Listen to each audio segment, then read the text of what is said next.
Today, I'm going to explain an action thriller movie called Next. Spoilers ahead. Watch out and take care.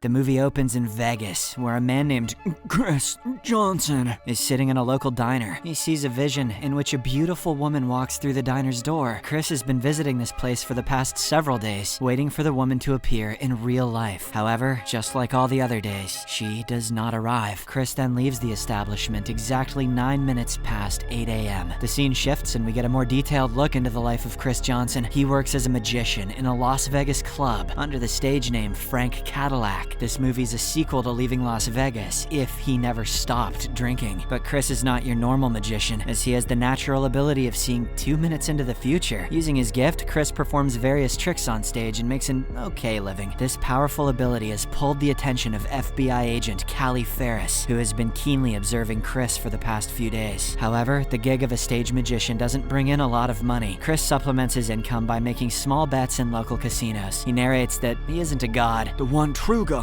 and can only see 2 minutes into his own future. There is one exception to this. He has been seeing visions from the far future, and it involves the woman from the cafe. One night while gambling, 2 staff from the casino's security team begin to suspect foul play. They think Cris is manipulating the deck and observe him through a CCTV camera. They are discussing him in the security room when Cris suddenly looks directly at the camera, as if sensing their thoughts. He then tries to cash out his chips and leave, but this is when he foresees a robber shooting the cashier as well as a cop. Cris appears to be a good guy, so he immediately springs into action and disarms the man before the robbery even starts. Seconds later, 2 guards arrive at the spot and demand Cris drop the gun. He tries to explain what happened, but is eventually forced to flee. This triggers a chase through the casino floor. Since Cris can see the future, he calmly moves around in ways that cause the guards to completely overlook him. He then reaches outside the casino and steals a car, because don't forget, he's a good guy. Shortly afterwards, Agent Callie reviews the footage of Cris escaping and shows it to a senior officer, but the latter says he's too busy because a group of French terrorists have landed in the US with a stolen Russian nuclear bomb. It is then revealed that Callie, who has a vague idea about Chris's abilities, wants to use him to locate this bomb before it's too late. Her senior isn't convinced.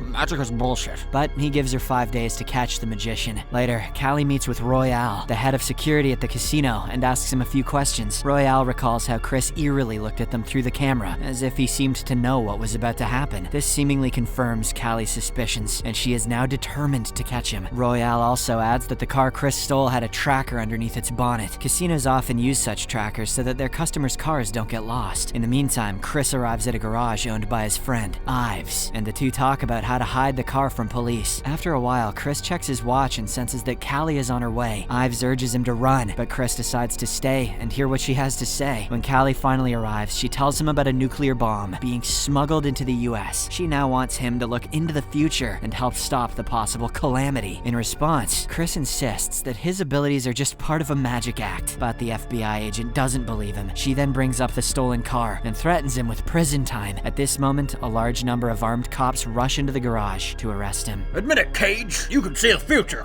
can't you? The scene abruptly shifts, and it is revealed that this event hasn't actually happened yet. Cris had seen this vision of the future in his mind, so he escapes before the police even arrive. When Callie doesn't get there in reality, she misses him by mere seconds. Back in the casino's parking lot, 2 French terrorists torture Royale to extract info about Cris. It is obvious that the magician is wanted by both the people who are bringing the bomb to the US, as well as the people who are trying to stop it.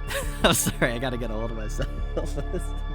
Everyone wants my powers. The following day, Cris is back at the cafe in his usual time. The clock strikes 9 minutes past 8, and to his surprise, the woman he has been seeing in his visions finally arrives. He is eager to know her and begins to calculate the future scenarios in which he approaches her. Cris tries 3 different ways in his mind, but each time she refuses to have any conversation with him. As he prepares for a 4th attempt, a man named Kendall enters the cafe and approaches the woman. It is revealed that her name is Liz, and he is her ex-boyfriend. Kendall then grabs her hand, and the ex-couple couple immediately begin to have an argument, but Cris uses his ability to see how he can manipulate the situation and talk to Liz. Shortly afterwards, he approaches Kendall and deliberately causes a fight. Piss off, jabroni. He then takes a hit to the face and drops to the floor. This prompts a horrified Liz to tell her ex-boyfriend to leave. Once the two are alone, Liz helps Cris up, and they finally begin talking. He mentions that he's supposed to be in the nearby town of Flagstaff, but lost his car. Liz, who is headed in the same direction, offers him a ride. Hours later, Callie and her partner visit the cafe and question the staff for information. A waitress who had heard Cris and Liz talking reveals that they are headed for Flagstaff. Elsewhere, the duo arrives in the Grand Canyon, where Liz teaches kids from an indigenous tribe once a week. The children curiously ask if Cris is her boyfriend, but she assures him that he's not. His hair is a bird, why would I?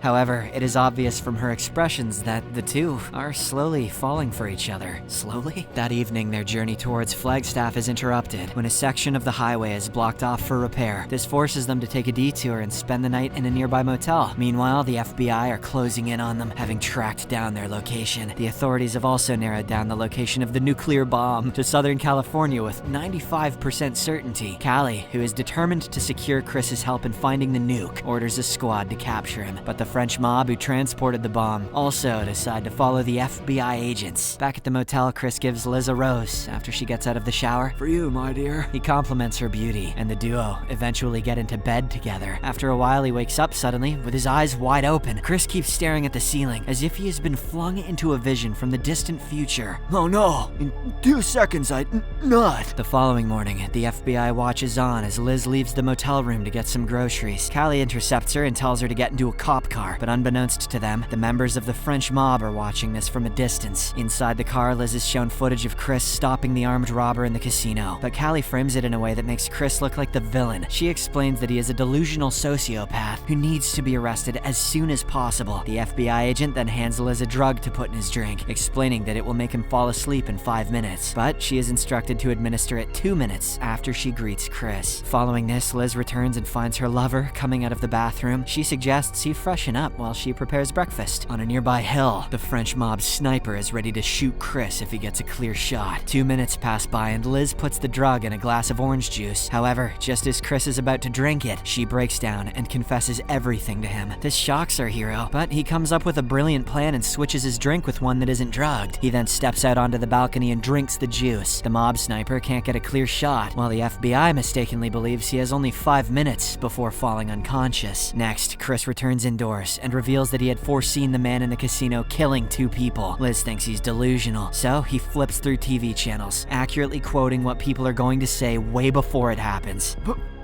Flava Flav. He then explains that he can even see 2 minutes into the future, but only events that affect him. Overwhelmed, Liz asks what the FBI wants from him. Cris explains that it's related to national security, but his ability to see only 2 minutes ahead isn't useful to them. He then hands Liz $10,000 in an envelope so that she can use it while he is gone for the time being. He also writes instructions on a piece of paper and wants her to wait exactly 45 seconds before following them. Nearby, Callie senses something is wrong and rushes out from the FBI spying truck.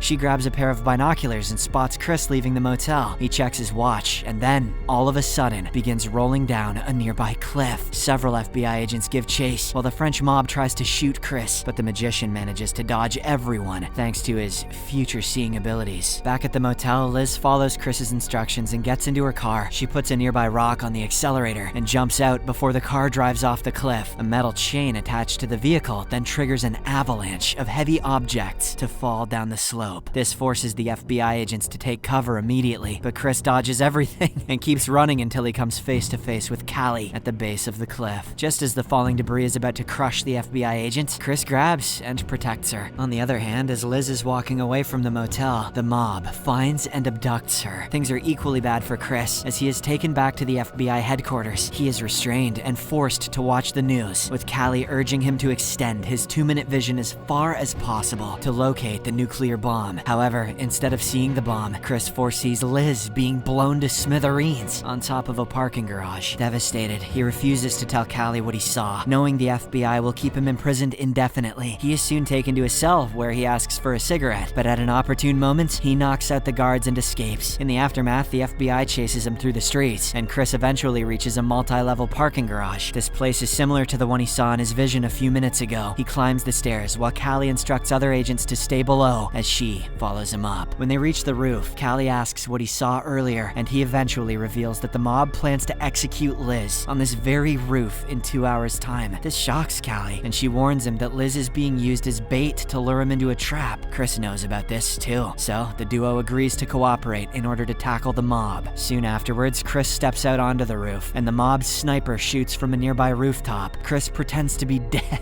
just as an FBI helicopter tracks the sniper's location and kills him. Following this, Cris concentrates and envisions the future events right before Liz is blown up. He sees that she will be carried to this parking lot in a white van. He then successfully picks up the van's license plate and relays it to Callie. With this information, the FBI quickly locates the vehicle at a nearby shipyard. Cris helps the team devise a plan, telling them exactly what to do to minimize unnecessary casualties at the shipyard. In the meantime, Liz is forced into the van that Cris had seen earlier. The mob is preparing to leave with her when suddenly, several FBI agents storm the facility, overwhelming the thugs. The white van tries to escape, but Cris tells Callie the precise moment to shoot it so as to ensure it rolls over without exploding, because seeing the future helps him figure out aerodynamics and physics and shit. Once the van comes to a halt, Liz manages to escape and runs into a nearby building. On the other hand, Cris assists the FBI in taking out snipers as they move toward the same building. However, Liz is recaptured and used as a human shield by the kidnappers. They then drag her into a large cargo ship with the FBI agents hot on their heels. To locate Liz and her captors in the vast cargo ship, Cris begins exploring different future scenarios. He effectively splits himself into various possibilities to search every corner at once. Eventually, he sees where Liz is being held, and the FBI team moves in. They quickly reach her, but the kidnapper threatens to shoot her if anyone even tries to come close. Cris, who has seen endless versions of the future, rushes towards the scene. The kidnapper decides to take his chances and fires several rounds at Cris. However, the latter dodges every bullet with his extraordinary ability.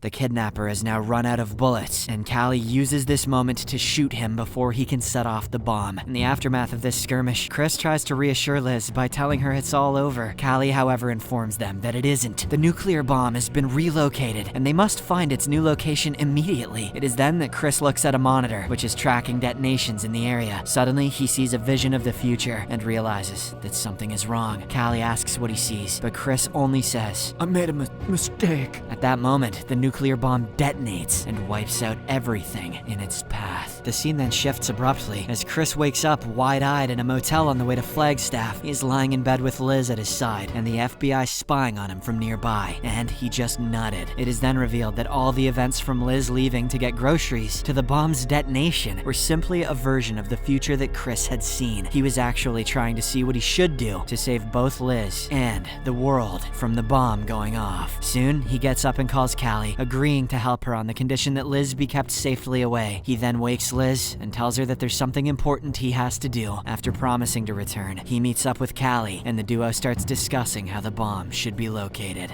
But what happens next is not part of the movie, I guess.